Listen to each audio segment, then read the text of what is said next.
My name is Joshua Jones and I'm a writer and an artist from Llanelli, South Wales, now living in Cardiff. I'm the author of Local Fires, that was published by Parthian last year, which is a collection of short stories set in Llanelli, and I've also published a few poetry pamphlets, most recently 3 months in the Zebra Room and The City on Film with Hello America, Stereo Cassette and Bread and Roses Press.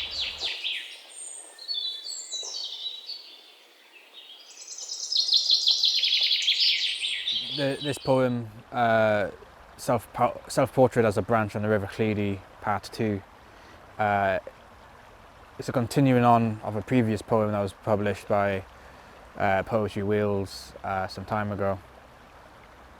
It's kind of a response to that earlier poem. That earlier poem was written a few years ago now.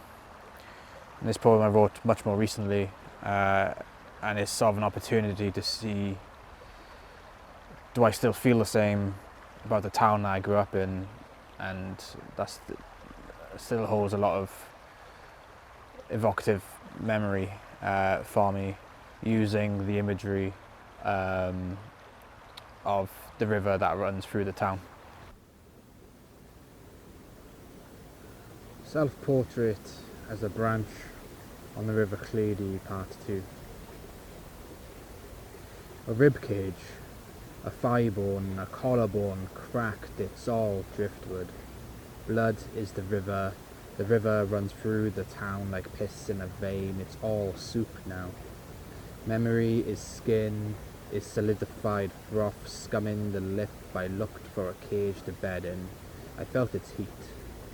But every once in a while the sun turned its back on the trolleys and the prams and the gnats and the tyres and the darlings drifting face down for shore. Under concrete lies a river in waiting. Towns are built on their ghosts. Under the skin something similar, for sure, when cracks appear in either out flows the jelly of bodies entangled in love and that familiar thing akin to time, another word, something lost.